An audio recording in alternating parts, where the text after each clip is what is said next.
Shalom Bracha, nous poursuivons avec la 4e Mishnah du 5e Pérek. Nous avons vu dans les Mishnahs précédentes le din de Shuvat Apikadon. Lorsque je viens réclamer à quelqu'un, je viens lui dire « tu me dois de l'argent ».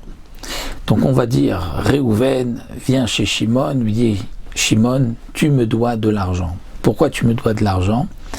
J'ai quelque chose m'appartenant chez toi, rends-le-moi. Je t'ai confié un objet, je t'ai prêté de l'argent.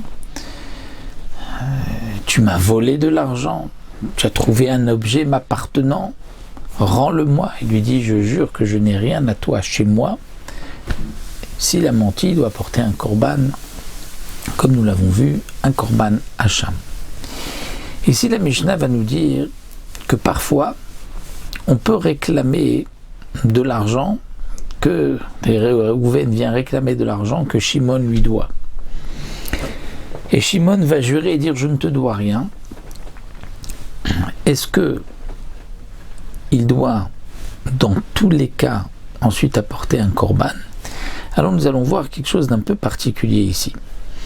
Nous connaissons le din de lorsque quelqu'un a violé une jeune fille ou a séduit une jeune fille, c'est marqué dans la Torah qu'il doit payer une amende.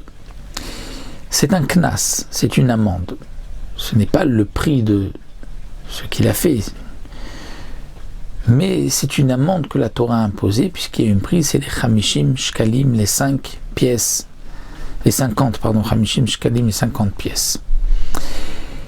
Ici, la Mishnah va nous parler du cas où Réhouven vient chez Shimon, vient lui dire Anasta, tu as violé, ou bien Upitita, tu as séduit Edbiti, ma fille, et donc tu dois payer ce qui est marqué dans la Torah. Veu Omer lui dit Lo anasti velo pititi, je n'ai ni violé, ou dans l'autre cas je n'ai pas séduit. Mashbi achaani, donc Réhouven lui dit je te fais jurer. Ve'amar amen, et il dit amen. Et il s'avère en vérité que Shimon avait menti. Chayav, il devra apporter un korban Shimon, étant donné qu'il devait de l'argent à Réhouven. Et donc lorsqu'il a juré, il jure qu'il ne doit pas cet argent alors qu'il doit cet argent. Mais, comme nous allons le voir tout de suite, Rabbi Shimon poter. Rabbi Shimon dit qu'il est patour. Pourquoi ? She'eno meshalem knas al pi atzmo. Parce que Rabbi Shimon dit un knas, une amende pour celui qui a violé ou séduit une jeune fille, il ne va pas payer cette amende si lui-même avoue sa faute. Il ne payera l'amende que si lui a nié et qu'il a été condamné par le Beddin.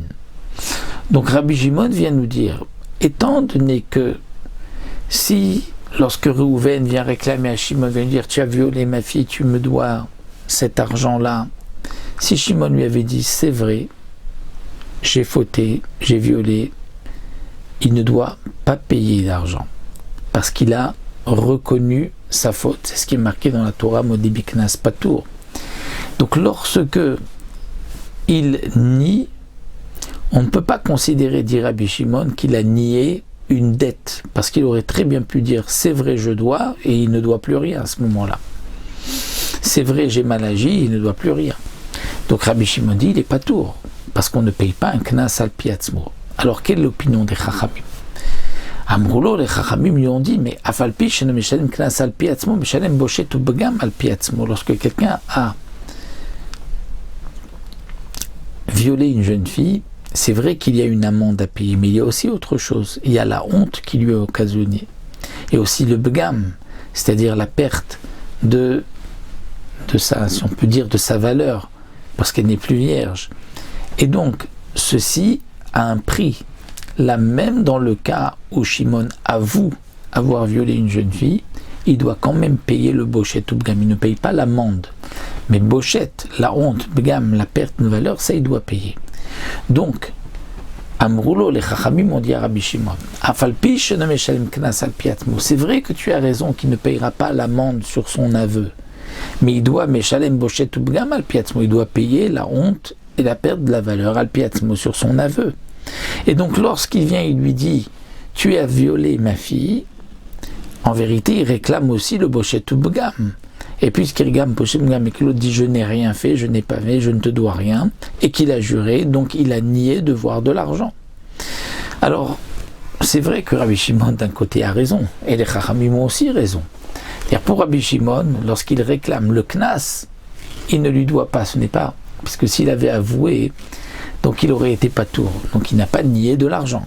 Mais s'il réclame Bochet Toubgam, la honte et la perte de la valeur, alors bien sûr que il y a ici donc une demande d'argent. Alors le bgam, la perte de la valeur, on ne va pas l'expliquer ici. On est dans Masechet Ktubot où la Magmara explique exactement quel est le bgam, qu'est-ce que ça signifie qu'elle a perdu de sa valeur. Ça c'est donc une autre soubia. Mais le fait qu'elle ne soit plus vierge, elle a perdu sa valeur, d'une valeur si elle avait été vendue dans un marché esclave, puisque comme nous l'avons vu dans Masechet Baba Kama, lorsque quelqu'un cause un dégât corporel à une personne, on doit toujours évaluer par rapport à son prix au marché à esclaves. Donc ça c'est dans Masechet Tubot, Masechet Baba Kama. Donc pour revenir ici, comment comprendre la marloquette entre Rabbi Shimon et les Chachamim, puisqu'en vérité les deux ont raison, tout dépend. Est-ce que il a réclamé le Knas ou est-ce qu'il a réclamé le Bochet Toubgam? Eh bien le Barthénoura nous explique que justement, d'après Rabbi Shimon, lorsqu'il vient et qu'il dit « tu as violé ou tu as séduit ma fille », c'est bien sûr le Knas qu'il réclame. Pourquoi? Parce que le Knas, l'amende, ça a un prix fixe. Donc il ne va pas demander la honte et le bgam qui n'est pas fixe, qu'on doit évaluer. Un homme en général demande quelque chose sur quoi il est sûr. « Donne-moi les 50 ». Ça c'est l'opinion de Rabbi Shimon. Les Chachamim disent non. Au contraire, il va réclamer la honte et la perte de la valeur. Pourquoi? Parce que s'il demande juste le Knas, il risque lui d'avouer et d'en être patour, d'en être dispensé. Donc pour les Chachamim, lorsqu'il réclame, il réclame le Bochet Toubgam. Et donc lorsqu'il a nié le Bochet Toubgam de l'argent qu'il devait. Et donc puisqu'il a juré à faux, il devra apporter un korban. Voici donc pour cette 4e Mishnah.